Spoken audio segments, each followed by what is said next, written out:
करने की जरूरत है। मित्रों, आपने देखा होगा कि कैसे एक नॉन इशू को इशू बनाते हुए संसद के दोनों सत्रों, विधानमंडल के दोनों सदनों का जिस तरह से समय बर्बाद किया गया, एसआईआर के मुद्दे को अनावश्यक टूल दिया जाता रहा, जनता के बीच भ्रम पैदा किया जाता रहा, और जब जनता का समर्थन मिलते हुए नहीं दिखा तो ये फिर से एक नया ड्रामा आपके सामने दिखा।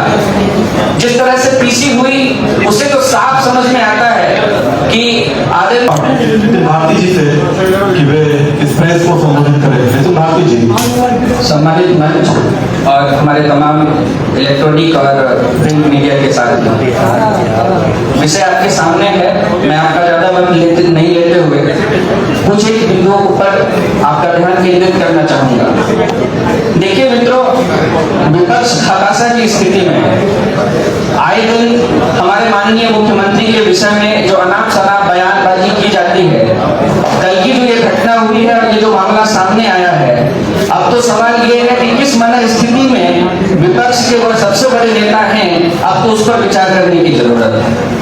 मित्रों, आपने देखा होगा कि कैसे एक नॉन इशू को इशू बनाते हुए संसद के दोनों सत्रों, विधानमंडल के दोनों सदनों का जिस तरह से समय बर्बाद किया गया, एसआईआर के मुद्दे को अनावश्यक टूल दिया जाता रहा, जनता के बीच भ्रम पैदा किया जाता रहा, और जब जनता का समर्थन मिलते हुए नहीं दिखा तो ये फिर से एक नया ड्रामा आपके सामने दिखा। जिस तरह से पीसी हुई उसे तो साफ समझ में आता है कि आदरणीय तेजस्वी जी के जो प्रधान सलाहकार हैं और उनके जो सेवानिवृत्त पदाधिकारी हैं, आजकल वो भी उनका सही ढंग से सहयोग नहीं कर पा रहे। तो जिनको अपनी पार्टी में ही प्रॉपर सहयोग न मिले और इस तरह की गतिविधि में वो शामिल हो जाए तो उस पर विचार करने की जरूरत है। आरजेडी ऐसे अपरिपक्व नेतृत्व के साथ आगे बढ़ सकता हो, लेकिन बिहार ऐसे नेतृत्व को कभी स्वीकार नहीं करेगा। ये तेजस्वी जी ने खुद ही अपनी गतिविधियों से स्पष्ट कर दिया है।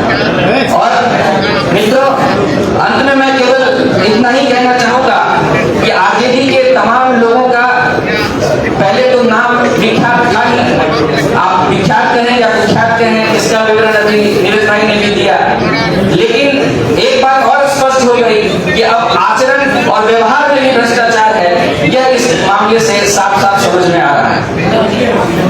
इन तमाम चीजों के साथ आज हमारे इस गठबंधन ने पीसी के माध्यम से जो कुछ भी कहा है, राष्ट्रीय लोक मोर्चा भी अपनी पूरी सहमति व्यक्त करता है और हम लोग एक साथ एकजुट होकर चुनाव आयोग से जो इस संबंध में मांग है हम रखेंगे। और मुझे पूरी उम्मीद है कि संवैधानिक संस्थाओं पर सवाल बेमतलब के खड़ा करने वाले, सेना के शौर्य पर सवाल खड़ा करने वाले इन तमाम लोगों को निश्चित रूप से सबक सिखाने की जरूरत है, ताकि ऐसी जो गतिविधि है वो दोबारा इस प्रदेश में ना हो और यह प्रदेश भारत के स्तर पर इन गलत खबरों की वजह से, इन अनावश्यक खबरों की वजह से और नाम खराब करने वाले खबरों की वजह से बिहार का नाम आगे ना हो। इसलिए मैं आप तमाम लोगों का बहुत धन्यवाद व्यक्त करता हूं कि आप इस प्रेस कॉन्फ्रेंस में आए और हम लोगों की बात आपने सुना। धन्यवाद। धन्यवाद नितिन जी। अगर किसी के पद की होगी एक चीज और रुक जाइए,